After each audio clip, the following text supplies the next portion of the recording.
everyone. Welcome to the Jon Krawczynski Show here on Talk North. I am Jon Krawczynski from The Athletic, the Timberwolves beat writer for The Athletic, and usually I'm joined by Jim Suhan. He is on vacation this week, so every once in a while, we will go with a solo pod to just kind of flex my ego and just clear everyone out.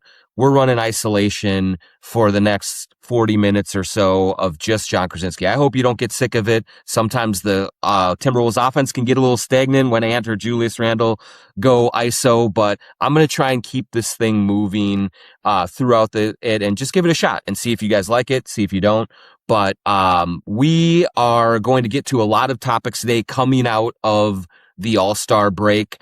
This is going to be a huge stretch for the Timberwolves. They are currently in sixth place in the Western Conference, a virtual tie with the Lakers for fifth, a game and a half out of third with 26 games to go. So we're going to get into a bunch of topics on this show. We're going to talk about Anthony Edwards, All-Star MVP, a lot of things that kind of come out of his emergence in that main event. We're going to look ahead to what kind of changes the Timberwolves might be making coming out of the break. What are going to be some of the points of emphasis that this team is going to kind of really focus on to try and get what has been sort of an up and down season to just level out and be a little bit more consistently good. And so we'll look at a few of those things. And we are also going to go through a little bit of perception and reality about where is this team right now? How good are they? How good can they be? And what are some of the concerns going forward? We'll wrap up the show with a little bit of a mailbag, a group mailbag from a lot of you, a lot of great questions on social media about the Timberwolves and what you guys are looking out for. So we'll try to answer several of those at the end of this show. We are brought to you by Aquarius Home Services, Chew Vision, Lexus of Wyzetta and Lexus of Maplewood, TSR Injury Law, Royal Credit Union, Princeton's Liquors, and Lamb Chops Clothing Line. And we'll get to all of those sponsors later in the show as well. But I wanted to start this kind of post All-Star break with a show with a little bit of reflection on Anthony Edwards' big weekend in Los Angeles. And to me, it was a very sort of interesting and unexpected performance for Anthony Edwards because I've been at all three of his other All-Star appearances. And one thing that really kind of shined through in those appearances was that, you know what, Ant was like many of the younger players in this league and really a lot of the older players as well, never really showed any kind of interest in being super competitive in the game itself on Sunday. I think that he, like many players, looked at All-Star Weekend as some sort of just celebration of the game. Kind of you gather, you promote some of the businesses and partnerships that you've built up. You go to some parties, you're hanging out with fans, you're hanging out with some friends on other teams, and you're just having a good time and decompressing after the first 2/3 of the season has gone on. And so, I remember, last year at this time with all of the uproar about how uncompetitive that game was, and talking to Anthony Edwards right at the All-Star game right after that, he was just like, yeah, I don't think that there's any way to kind of breed any competition into this because we're all just out there trying to have fun and no one's really trying to sweat an All-Star game. And I really thought that there was going to be a chance that he didn't even play at all. He'd been dealing with the foot issues kind of off and on throughout a lot of this season, and he did not get the starting nod that he was hoping for. And so I kind of thought, hey, he'd get there, he'd do his appearances, and then he might say like, yeah, I'm going to play just a little bit and get in and get out of here. That is not what happened. And I will tell you, I know the exact moment when things flipped. And Ant talked about this some after winning the MVP. Excuse me. There was a moment in the back halls of Intuit Dome before the Anthony Edwards team and the international team were about to take the floor and play. And Victor Wembanyama is standing with his team right behind Ant's team as they are about to enter into the arena and go through warm-ups and get going.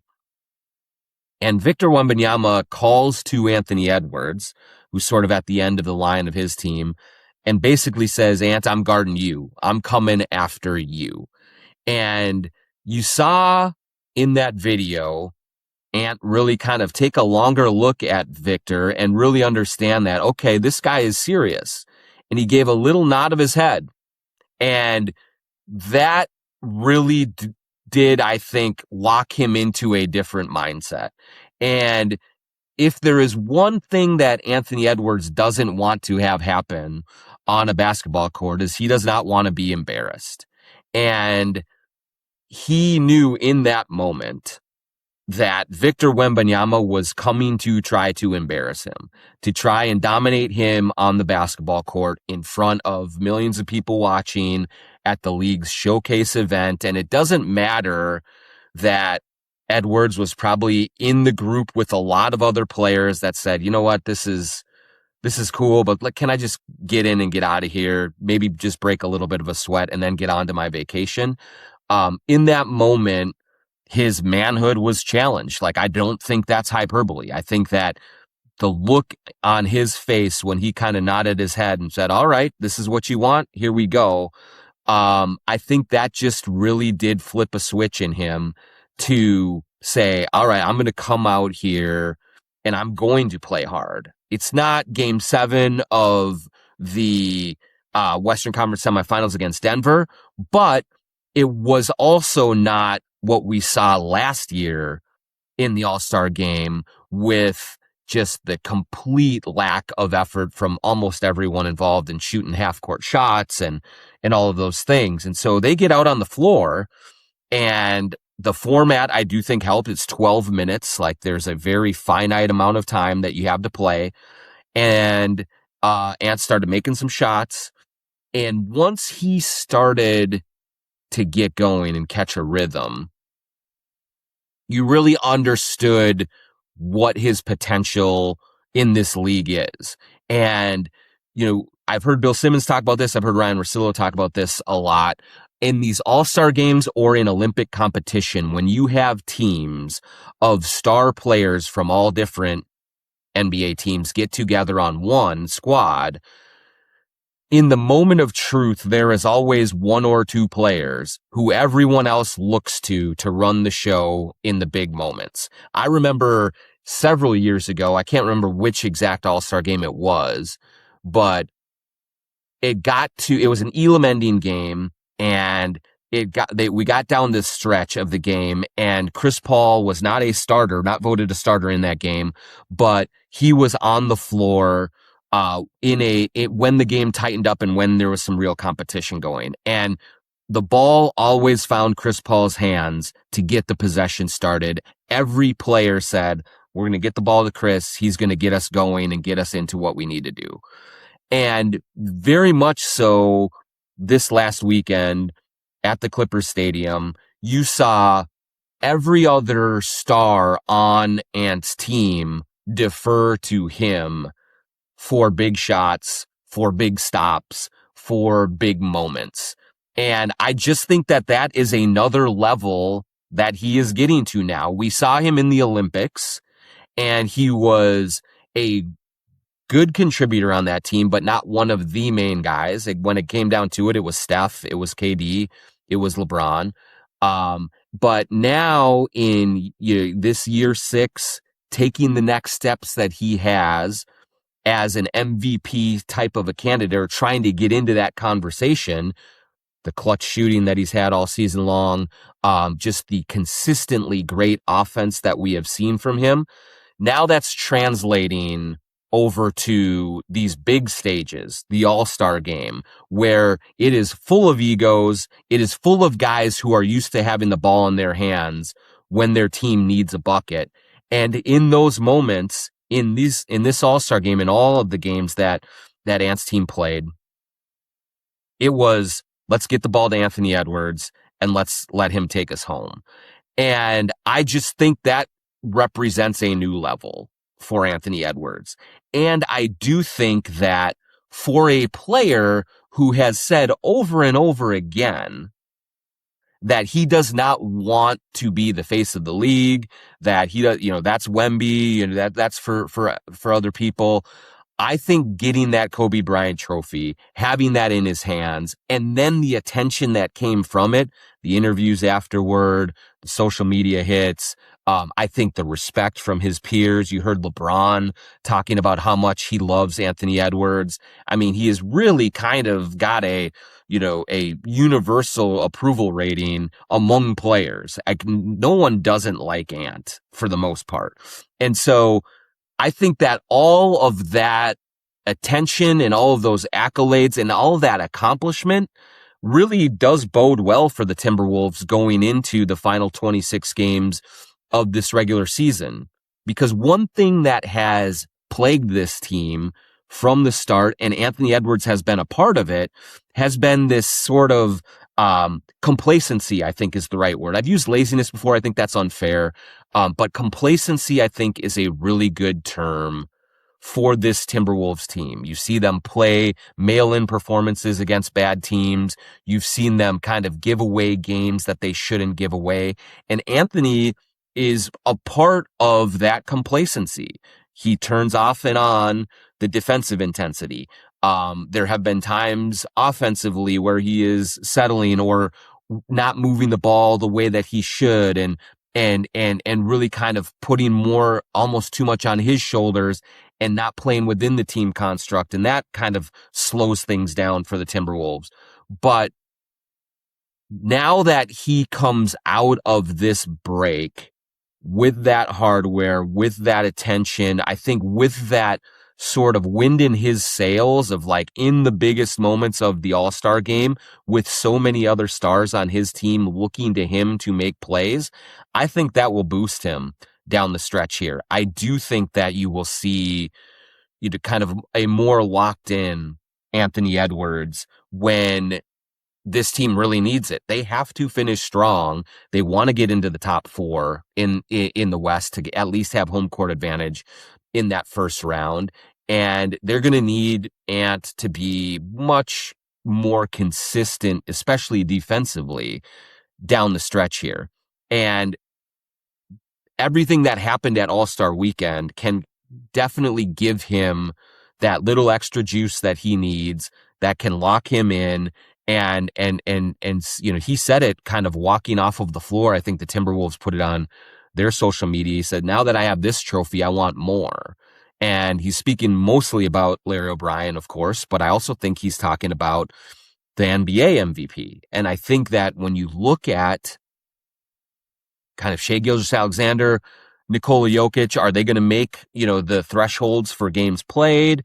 And I think if the Timberwolves can push into that top 3 or 4 in the West, he's really going to have a chance to be in that conversation.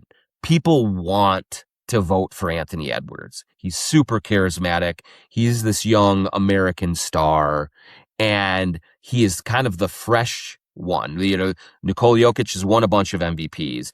Shai Gilgeous won last year's MVP, and as part of a Thunder team that is very highly favored in the Western Conference, generally speaking, I do think voters do like to zag sometimes and go with a fresher face. And so if the Timberwolves push into the top 3 in the West and Anthony Edwards continues to play at the level offensively that he has for most of this year, and then he gives more defensively, then you're going to hear a lot of conversation about him in that MVP conversation. And I think a lot of that will germinate from the sort of boost that he got in getting that All-Star game MVP award. I remember when Kevin Garnett won the award, and it was a little bit similar in the unexpected nature of it, because we knew that KG was going to play hard in these All-Star games. Like, that happens. He'll play hard in a preseason game. He'll play hard in a pickup game, in North Minneapolis. But I had always kind of perceived Kevin as more of the team first guy who would defer a lot to some of the other stars, let them get their shots. And so he would never really dominate the action enough to get his All-Star game MVP, but he did the 1 year, and he deserved it. And he really took control of it, showed all of the talent that he has and the versatility that he has to win that. And similarly, Ant just needed to try because he has all of the physical tools. He has the versatility. He has the leadership. He has the magnetism that make voters drawn to him, that make his teammates drawn to him. And so that came out in Los Angeles, and it was really fun to watch. It was really cool to see. And I do think, like he said, you tip your hat to Victor Wembanyama for stoking that fire. And Ant is a player who needs to be poked and prodded every once in a while. And Victor poked the bear and got the best out of him. And that was really cool. And so we'll see how this all plays out down the stretch of the regular season.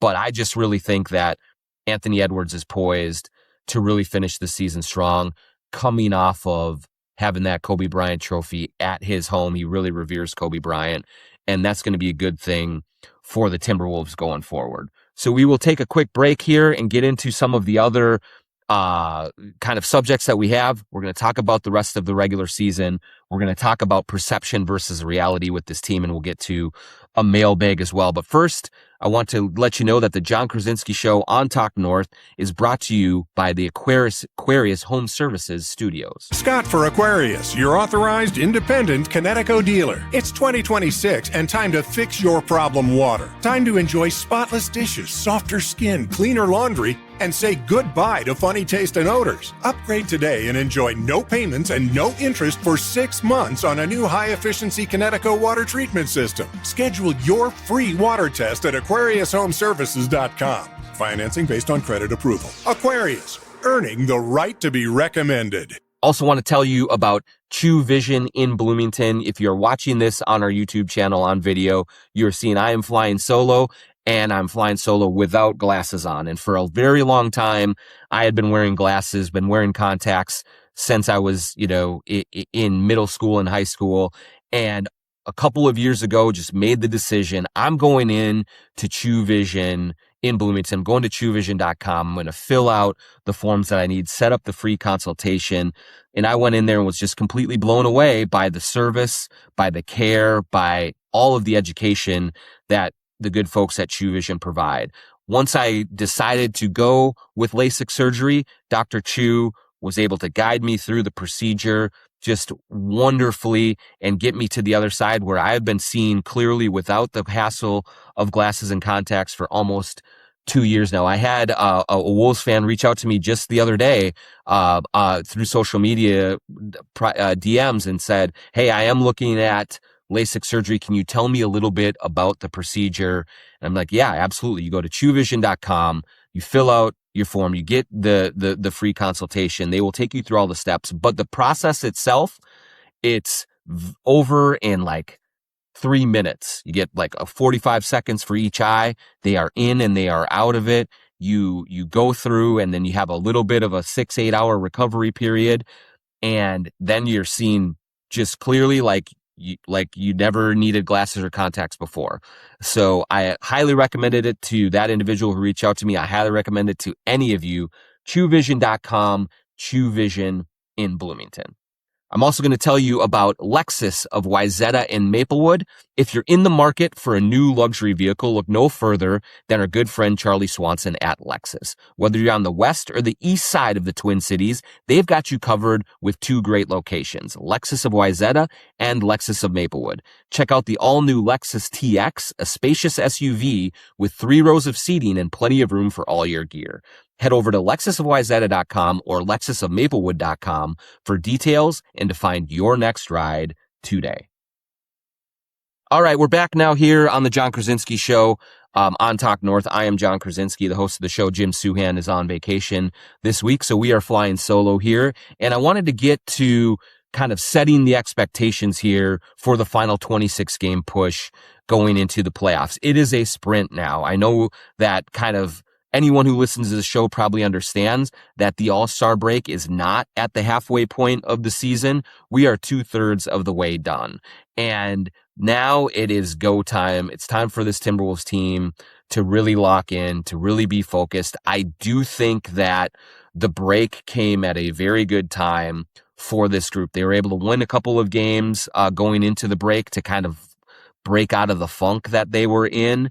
But also, I think that players like Julius Randle, players like Anthony Edwards, Rudy Gobert, a bunch of guys just needed a little time away. Julius Randle in particular had played in every single game, all 56 going into the break.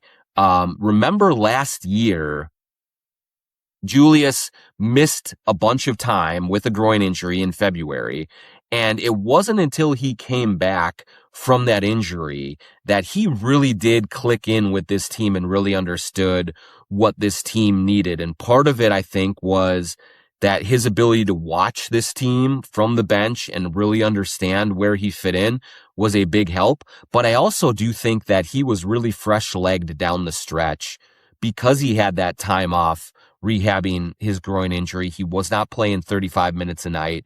And so once he came back, he was really energized to finish out strong. They went 17-4 down the stretch, bulldozed through the first 2 rounds of the playoffs. And a lot of that was on Julius Randle and just sort of the rejuvenated version that they got from him after the injury. He's not going to have multiple weeks off this time.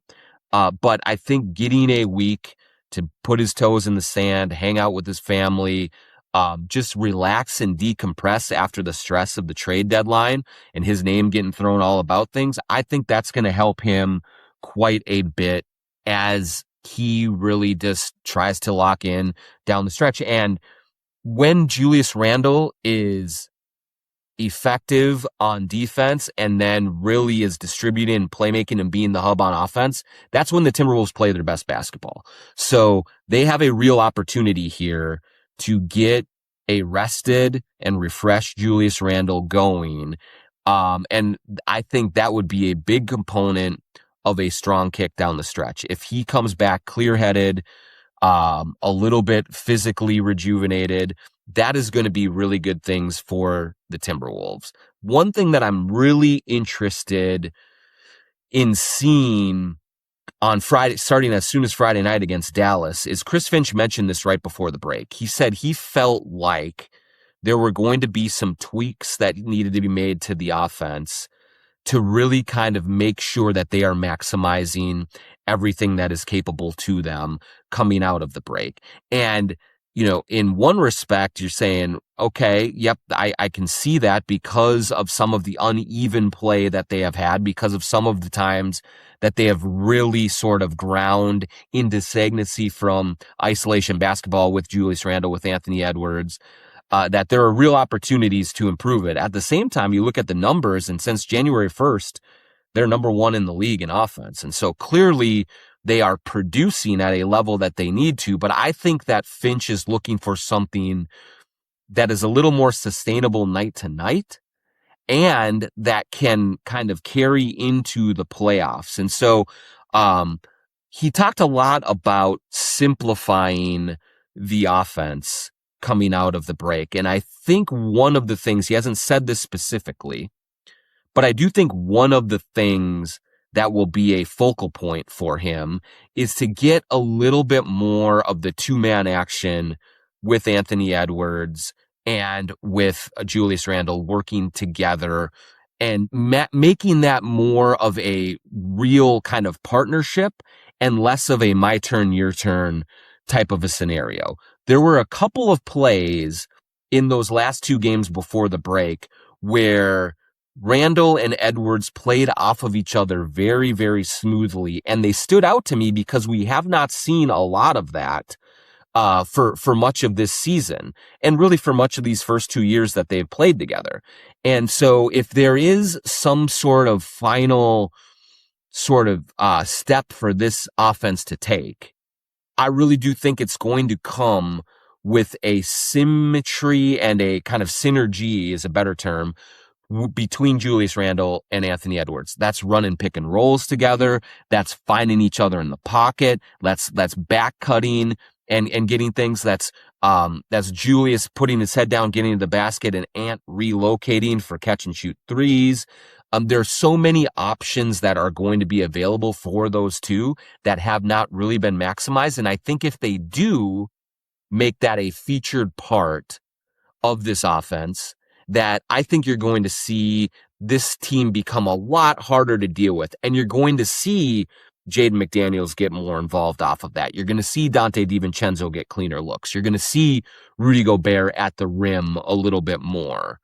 All of those things are going to kind of come together because Anthony Edwards and Julius Randle are just too talented individually to be stopped as a tandem. And so I think you're going to see some more emphasis on that from Chris Finch. I do think that you may see Rudy Gobert involved in more pick and roll.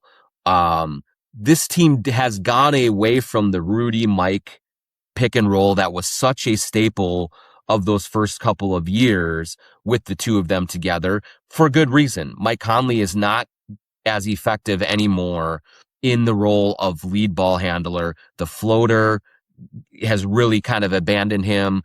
His mid-range game, anything, at the rim or in the paint is a losing venture right now for Mike Conley at this stage. And so if he is not a threat to score with the ball in his hands, then the opponent can really kind of sag off of him and really try to take Rudy Gobert away at the rim. And so that just really limits the effectiveness of that pairing. So I think that Chris Finch can go to Jaden McDaniels with Rudy Gobert. I think Ant and Rudy and Julius and Rudy can all be used. I think Ayo Dosunmu has already shown a little bit more of a willingness to include Rudy in the offense. So all of those things can happen, and it is one of the bread and butter sets in the league. Every team really runs it. And if the Wolves can do that more, you're going to get Rudy Gobert more involved. He is going to be happier and then more engaged on defense. And I do think that it will open up more opportunities around the perimeter for other players. We have seen Rudy start to incorporate the catch off of the roll and then the kick out. If he can do that, you're going to see guys get clean shots, but mostly he needs some touches around the rim. I thought Julius Randle in the final game before the All-Star break really did a good job of finding Rudy on those little mini lobs that get him involved and make it really hard for the defense. And that is something that Julius has not really trusted Rudy with much over this first year and a half they've been together. And if he does not trust Rudy, and if Rudy does not reward that faith by actually completing those plays with dunks and layups at the rim, then the Wolves become just much easier to guard. And so if Chris Finch can maximize the two-man game with Julius Randle and Anthony Edwards and find a way to get Rudy Gobert more involved with more pick and rolls with a bunch of their ball handlers, then I think that you're going to see a more simplified offense from the Timberwolves, but maybe even a more effective one.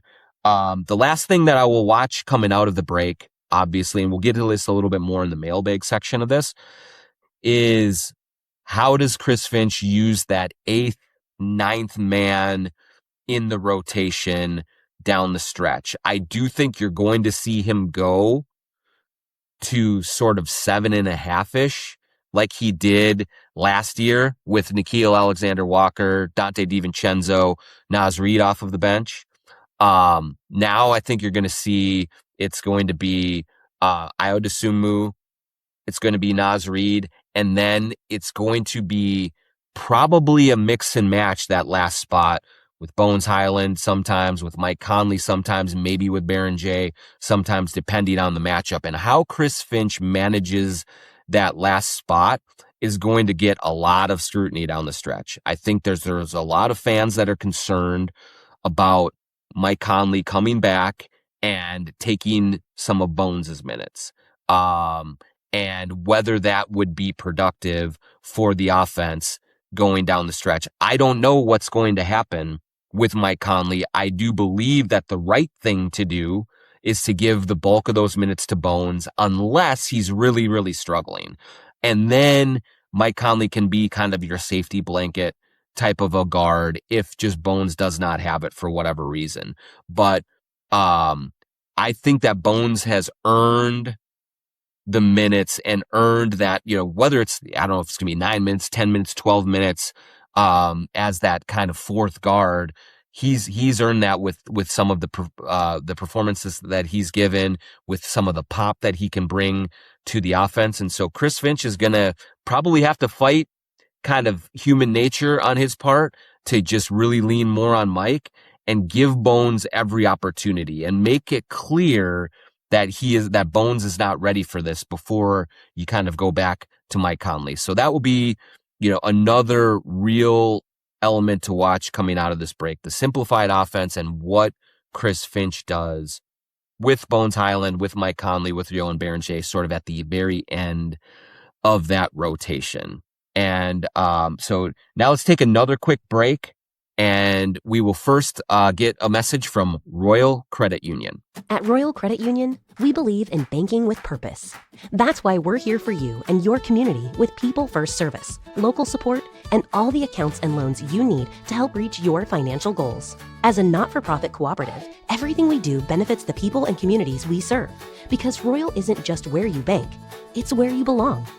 Experience the Royal Credit Union difference and learn more at rcu.org/royal support. Insured by NCUA. Loans subject to credit approval. Equal credit opportunity. And here is Jim Souhan on our good friends at TSR Injury Law. We also want to thank TSR Injury Law, one of our first sponsors, Steve Terry and the gang over there. If you want a higher level of representation, if you want to get to know the people who get to do all the cool commercials, actually that's too light. The reality is if you call them, you're going to need some serious help, and they will give you serious help. Call 612-TSR-TIME, 612-TSR-TIME. They're the best in the business. That's why they are such a great Minnesota success story. That's why they've gotten to a point where they can go hang out with the Wolves and do commercials. So 612-TSR-TIME is all you need to remember. And now let me tell you a little bit about Princeton's Liquors in Maple Grove. Been telling you about them for years now on this show. Princeton's Liquors has been a part of the Twin Cities community for decades and decades. We love local companies here at Talk North and here at the Jon Krawczynski Show. And we love Princeton's Liquors for their just wonderful selection of bourbon, wonderful selection of craft beer, but really any kind of spirits, THC, seltzers, and gummies, anything you need, you can get at Princeton's Liquors. A reminder, I've been telling you that Bill Princeton has been embedded in the basketball community in this town forever and ever. He was an intern with the Timberwolves and Lynx right around the turn of the century, wore the crunch costume in the summers. He was out there among us, kind of just really celebrating this game and celebrating this community. And that's what Princeton's Liquors has been doing in Maple Grove forever and ever. Go into Princeton's Liquors, get what you need for watching a game at home, for some kind of a gathering that you have, maybe for celebrating the early spring that we had, and then maybe for kind of just giving yourself a little comfort after having to shovel some snow again this week. Go to Princeton's Liquors in Maple Grove. Tell them the Jon Krawczynski Show sent you. All right, back here now again with the Jon Krawczynski Show. I'm Jon Krawczynski from The Athletic. We are filling in for Jim Souhan, who is off on vacation this week. We're going to do a little perception reality here to kind of set the stage for this final push for the regular season. And I will admit to y'all that I have probably been in the same boat that many of you have in terms of trying to process what this Timberwolves team is and what it can be. And it is a team that on one night can look terrible, can really just not give the requisite effort, can challenge every single thing that you know about the game and that you want to believe in this team. When you lose to the Pelicans, when you lose to just some of the terrible losses that they had, the Bulls, like they don't just lose games, they lose your faith. And I understand that because of the lack of intensity, the lack of just focus, and really kind of maybe just insulting themselves with the way that they kick away some of these games. And then you'll see them play the OKCs, you'll see them play San Antonio, you'll see them play Cleveland, some of the really good teams in this league, and they lock in and they look overpowering and overwhelming. And so you just kind of are at a loss, or at least I have been at several times, like, what can this team be? And in many ways, I've said this before, but I think that this Timberwolves team is the living embodiment of Rudy Gobert. Rudy Gobert is a winning player. You have Rudy Gobert on your team, you're winning a lot of games. You're getting to the playoffs. You're going to have a chance to go deep into the playoffs. Every time Rudy Gobert's on your team, he has that much of an impact defensively, offensively with his screening, just everything that he does. He is a winning player. But, man, you see those times where Rudy drops a pass that's right in his mitts, right at the rim. You see him lay one up and it clanks off of the rim from 2 feet away. You see him airball a free throw. The mistakes that Rudy makes are really glaring, and they stick out, and they can be put on social media and you can make fun of it. And it's just kind of like, man, that looks awful. And because his mistakes are so loud, because his shortcomings are so clear in some of the base elements of the game, it really does color a fan's perception of who he is as a player overall. When really overall, he is a Hall of Famer. He's one of the best defensive players ever. And he is a guy who drives winning on a nightly basis. Similarly, the Timberwolves are a very good team. They win much more than they lose. They have been to the Western Conference Finals the last 2 years. They have an incredible amount of individual talent on their team as well. But when they decide to play poorly, they look like a lottery team. They look like a team that should be in the running for a top 5 pick and has no chance against some of the heavyweights in the Western Conference in the playoffs. And so those sort of bad games that the Wolves have really can color your perception of what this team is as a whole. And when you look at some of the numbers that we have coming out of the break, as I said, they're number 1 in the league in offense since January 1st.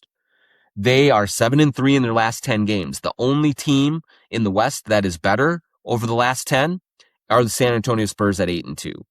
So they just keep on winning games, even if some of those 3 losses were like, my gosh, just relegate this team to NBA Europe. They're so bad.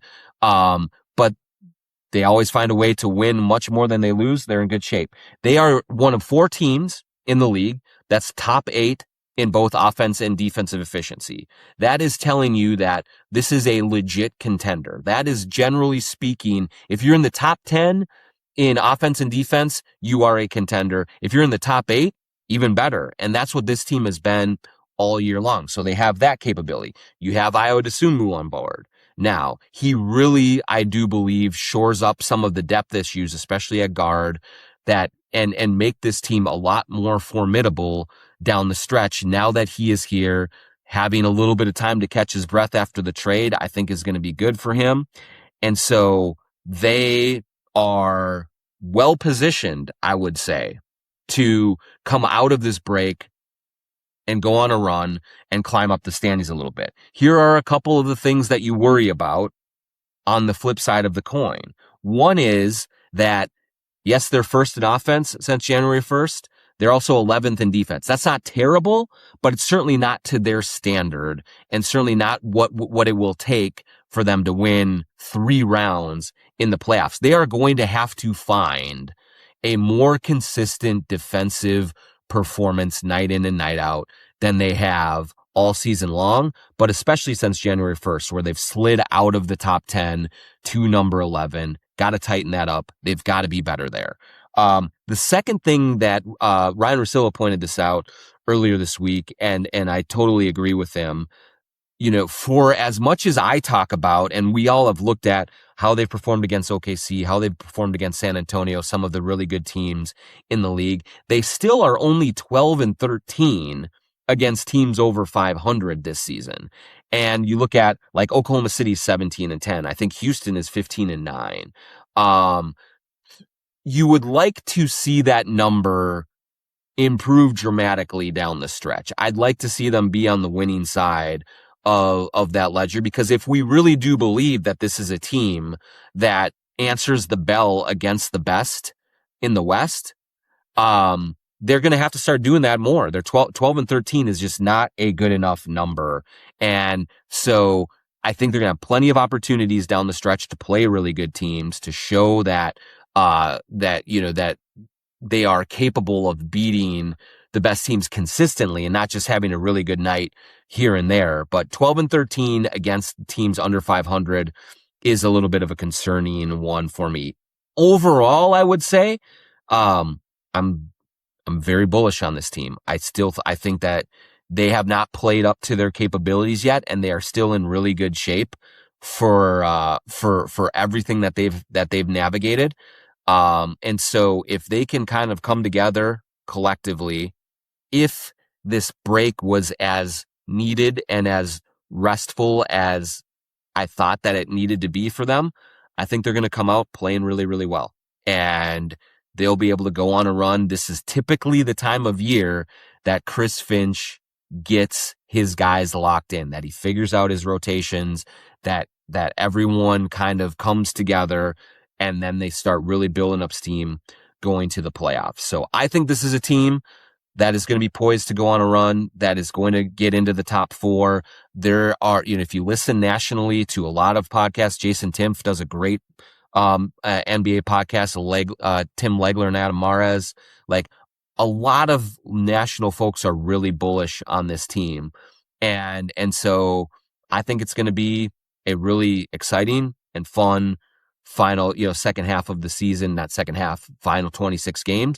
And once they get into the playoffs, I think anything can happen with this group. So really looking forward to that, and really looking forward to just kind of documenting it with you guys the rest of the way. We will finish up now with some mailbag questions, try and get some kind of rapid fire mailbag questions to kind of get what's on your mind going into this kind of final stretch of the season. The mailbag is brought to you by SG Lamb Chops, Shepherd Goods and Lamb Chops Clothing. Go to sglambchops.com for all of the best casual wear that you can find. Sweatpants, hoodies, t-shirts, hats, pants, everything that you need is at Lamb Chops Clothing, sglambchops.com. Use the promo code JONK20 for 20% off anything that you get at Lamb Chops. And if you follow Lamb Chops on social media, you have seen a new collaboration that they have with Jalen Clark and the Timberwolves.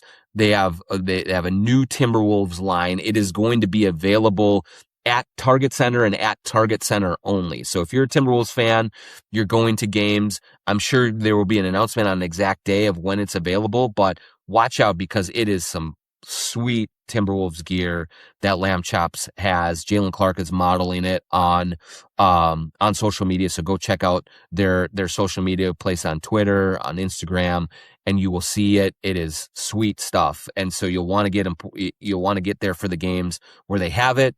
You want to be able to grab it as quick as you can. Go to sglambchops.com for more information. Use the promo code JONK20 for 20% off anything that you get at Lamb Chops. Okay, so let's hit a few rapid fire questions here on the Jon Krawczynski Show here on Talk North. From Wiley Coyote, do you see Finch returning Conley to his previous role, splitting backup point guard minutes with Bones, or has Bones earned these and Mike's is on the fringes of the rotation? As I said, I think it's going to be one to watch. We are going to be, we're recording this on Thursday morning. Chris Finch will be speaking Thursday afternoon at practice. We'll get a little bit more of an idea, but oftentimes with Chris Finch, he can say the right things and what he wants and what he envisions. And then when push comes to shove in games, he can often do things differently. I kind of think back to how often, or the several times that he said Rob Dillingham played well enough to earn more rotation minutes, and then those minutes would fizzle. Johan Berenger, he said he wants to be a regular part of the rotation. That has not happened yet. These are very difficult things to expand your rotation to 9 or 10 guys and give people enough minutes to play. But I would imagine that Chris Finch is going to use Mike Conley at big moments down the stretch here, and it's probably going to make Timberwolves fans pull their hair out. But Mike Conley has earned that trust from Chris Finch, and we will see how he doles out those minutes, because I would like to see Bones get every opportunity to take all of those minutes. And if he does not perform, then you go to Mike Conley. I see Mike Conley as in case of emergency break glass type of a situation here. I would tend to believe that Chris Finch actually does see him as a bigger part of what he wants to do on a more regular basis. We'll see how that all plays out, but it is going to be a big thing to watch down the stretch here. From Chelio, how likely do you think it is that the Wolves trade one of the rotation bigs this offseason? Seems like a bit of an inflection point, given Johan should probably be in the rotation next season. Rudy and Julius will also be quasi-expiring with their player options after next season. It will be something to watch very closely. I do think that the organization wants to open up a pathway for Johan Berenger to play. It is very hard to do that with Nasri, Julius Randle, and Rudy Gobert taking up all of the front court minutes as we speak. We've talked about it. Chris Finch has talked about putting Nasri at the 3 more. I think that can happen, but I don't think that's a long-term kind of solution to real minutes for Johan Berenger at that spot. And so I do think a lot of that is going to hinge on what happens in the playoffs. If they are a one and done team, if they flame out and it doesn't go well, I think the chances of big changes are higher. Like it could be, Rudy going somewhere, Julius going somewhere, opening up that time for Johan Berenger. It could be a Giannis trying to make a Giannis trade. Like there could be some major things that this team pursues if it doesn't go well.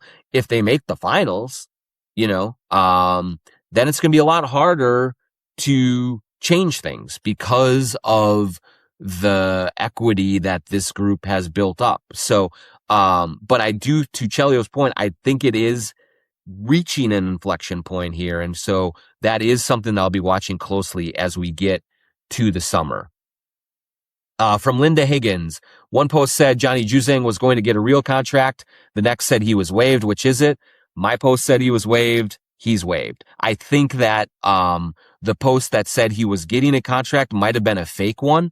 I know there is a reporter out there named Ari who does kind of throw some stuff out there, but I think that was not a burner account, but like a fake Ari account, and said that Johnny Juzang was going to get real minutes and a real contract. He is not.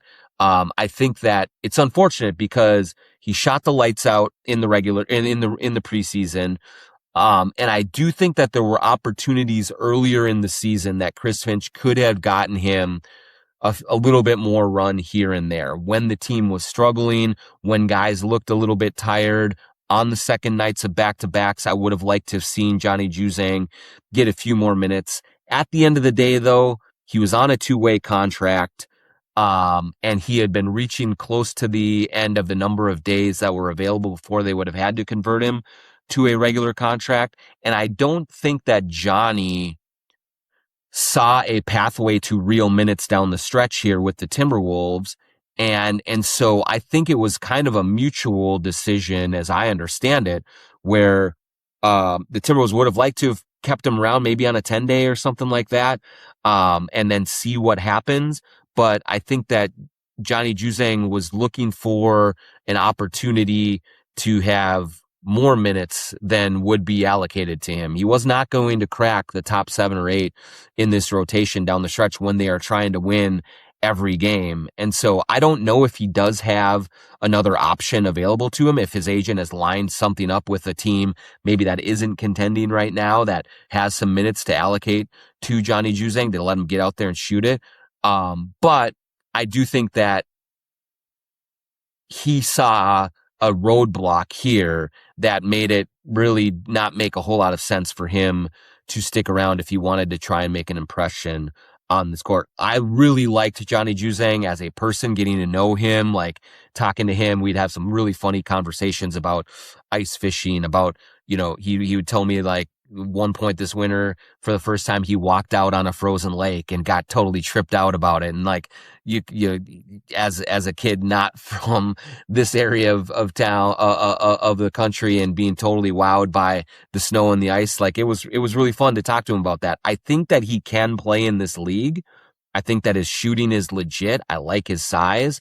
I just think that he, like several of Josh Minot, Luka Garza, Rob Dillingham, Leonard Miller, like they're just got stuck on a team that is really talented, that is trying to win as many games as possible, and it really wasn't conducive for him showing what he could do. So I hope he gets a chance somewhere else. But yes, like there was a little bit of discussion about, hey, do you want to stick around on a 10-day and see what that parlays into? And I think that both sides came to the agreement that maybe if he has an opportunity elsewhere, it would be better for him to go somewhere else. This one from Brandon. Memphis as the example. What did the Timberwolves do specifically or not do to keep the winning window open? Maybe not perennial Western Conference Finals team, but to stay away from the Cuban gap years. Is it on what picks they have left? Trade for mid-tier guys like Io? It's a good question, Brandon. I think we've seen the Grizzlies sort of implode over this last year now, and really taking away a team that looked to be poised to really compete in the Western Conference for a long time. It does show though how fickle these windows can be. When you look at what happened with Memphis, you had Ja's off-court situation and his injuries. Jaren Jackson was injured a bunch. Dylan Brooks was Dylan Brooks. And I just feel like they hit a ceiling for many reasons that the Timberwolves hope to avoid. To Memphis's credit, to Zach Kleiman's credit, they've done a really good job, I think, of drafting role players and adding guys, to supplement what was the core of Ja Morant, Jaren Jackson, Desmond Bane before they traded Bane before the season. But when you look at how they've added Zach Edey, and I know he's been hurt, but man, that looks like a great pick. Cedric Coward, Jalen Wells, Scottie Pippen Jr. Like they have just all of these guys that come in and play really well for them. It's just that their big guys, their main guys, and especially Ja Morant, has failed them. And the way that the Wolves avoid a similar fate is that Anthony Edwards does not fail them that same way, that Jaden McDaniels continues to improve, that Naz Reid continues to improve, that Julius Randle and Rudy Gobert hold down their end of the bargain. That's the core of this going forward. And then you do hope to hit on Ayo Dosunmu. You do hope to hit on Yohan Berenger. You hope that maybe Jalen Clark kind of improves and becomes a more reliable offensive player. You wish that would have happened with Rob Dillingham. It didn't. And so with this front office, the challenge will be keeping the young core together. And I really do think right now that the young core is viewed as Anthony Edwards, Jaden McDaniels, Naz Reid, and Yohan Berenger. I really believe the organization looks at that going forward as the young core. And then it's going to be up to them to shuffle the deck chairs and to kind of keep really good supporting cast members coming through. And whether that is, making trades and acquiring guys like Julius Randle or Rudy Gobert, whether that's, Ayo Dosunmu, another one, whether that is hitting on lower draft picks, even though they don't have a ton of draft picks coming forward, like they do have some available opportunities to hit on those. The bottom line is that they have to keep this core together and keep them healthy and keep them focused. And I think that Memphis's core failed to check a lot of those boxes, and that's why they are now kind of resetting and rebuilding again, and did not kind of realize the promise that they believed they had. Okay, here's one from Nasrian. Why don't Wolves journalists ever write about Finch's shortcomings or ask him direct, hard-hitting questions? It's like he gets a free pass. Then the next thing you know, Chase Frederick is writing a hit piece on Ant. On the outside looking in, it seems like Finch isn't held accountable. I would just say you're not paying attention. You're just not. We write about this. We write about his shortcomings in games, in-game management. If he makes a mistake with a substitution, if he has a bad rotation, if he should have called a timeout, we write about it. We do ask about it. What we don't do is we don't get up in a press conference and berate him and say, how could you do this? You're an idiot. Why did you do this? And that's what fans want. They want some sort of frontal, how could you be so stupid type of a question. And that's just not the way that I have worked. That's not the way our press corps works. We worked on it with a level of respect that has been earned by Chris Finch over these last 4.5 years. 2 Western Conference Finals runs, the most sustained period of success in Timberwolves history, and the way that his players talk about him. Even in the difficult times this season, the 5-game losing streak, when they stubbed their toes, whatever, publicly and privately, there has been no real complaints about Finch in the way that he coaches and him losing the locker room or anything like that. But we do ask questions. We just do it in a respectful manner. Similarly, when players do mess up, when Anthony Edwards messes up, that was not a hit piece by Jace Frederick. That was a sober analysis of where his game was at that point in the season. But anytime a player does mess up, makes a mistake, misses a shot, has a turnover, doesn't play defense the right way, we ask them about it in the post-game press conferences. But we do it in a respectful manner. We don't say, Ant, why are you so lazy on defense? Why don't you close out? Hey, Julius Randle, what were you thinking on this turnover that you made? Like, it's not that way for us, because these players deserve to be spoken to as adults, and they deserve to be questioned. They deserve scrutiny. The coaches do as well. They deserve questions and they deserve scrutiny. But I just don't see how yelling at them or how being disrespectful to them is going to yield informative answers to questions that fans deserve answers to. We ask all of the questions that you want. It's just done in a way that's not your Twitter voice. That is not saying Finch needs to be fired after one loss. That's not saying that player X needs to be traded because they've struggled the last 2 games.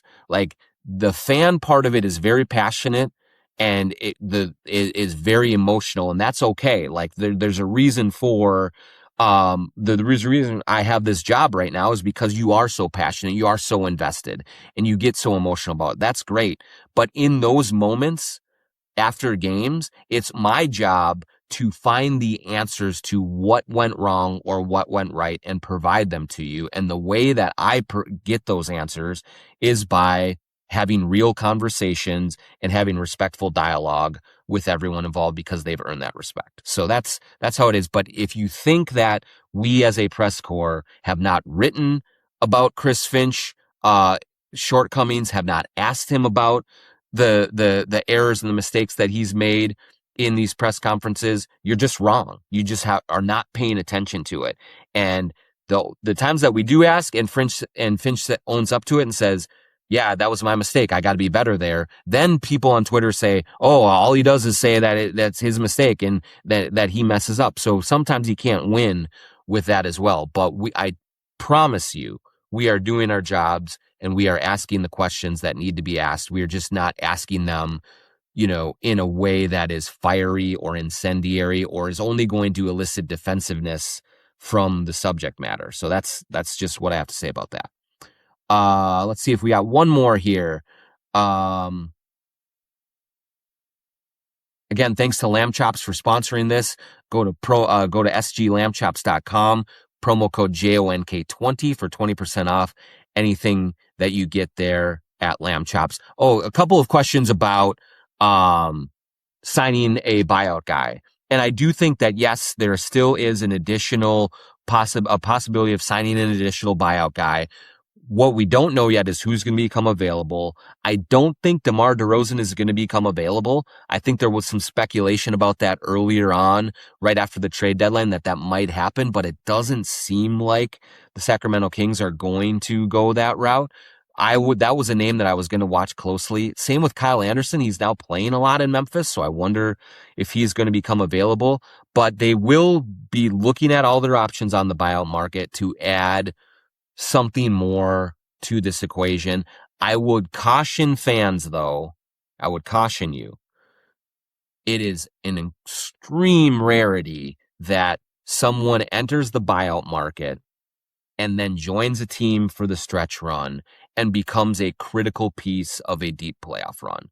Everyone does get excited. I think about, Gordon Hayward going to the Thunder a few years ago, or, several players, like big name players, will be bought out, and then some team will sign them, and then there will be the graphic on social media with LeBron James and Luka Doncic and whoever, kind of as the buyout guy, and like, oh man, the Lakers are a problem now, and then that guy will not play, or will not make an impact.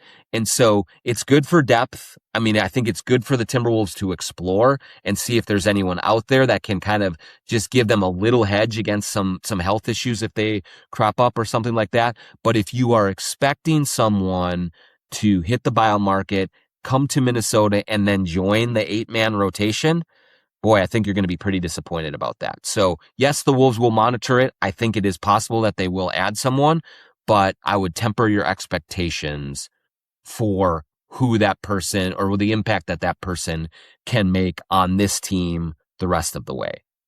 So, all right, I hope that you guys liked the solo edition. I need a little drink of water. My throat's a little dry now after just droning on forever and ever about this, but thanks as always for your support. Let me know what you thought about the solo pod and where we can improve and what you liked about it as well. Thanks for all your questions in the mailbag. I'm sorry I didn't get to all of them, but I appreciate all the passion. And thanks to Davide Rosso for producing the Jon Krawczynski Show. It is brought to you by Aquarius Home Services, Chew Vision, Lexus of Wayzata and Maplewood, TSR Injury Law, Princeton's Liquors, Royal Credit Union, and Lamb Chops Clothing. So thanks to everyone, and we will talk to you next week.